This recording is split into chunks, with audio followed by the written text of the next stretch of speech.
You're lying there, lights off, phone face down, replaying today without really looking at it.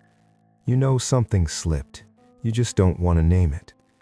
The day felt full, but empty at the same time. You answered messages, you stayed busy, you stayed agreeable, and still there's that quiet sense you missed yourself somewhere. It's not dramatic, nothing blew up. That's the problem.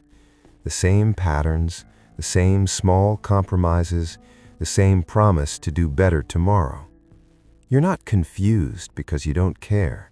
You're confused because you do.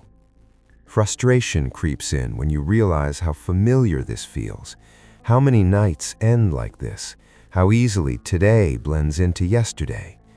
Then comes the regret, soft, unspoken, not for what you did wrong, but for what you let slide. And the villain isn't you.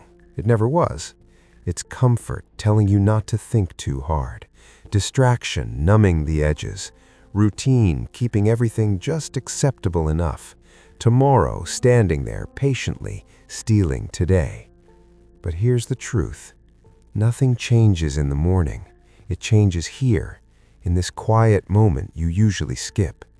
This is where identity gets shaped, not by big wins, but by whether you're willing to face yourself for a few honest minutes.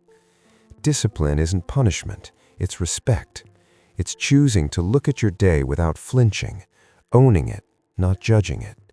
That's control, that's power. Because when you review your day, you stop drifting through your life, you start steering it. So tonight you have a choice. Close your eyes and let today disappear, or sit with it long enough to learn something real. The question is, which version of you wakes up tomorrow?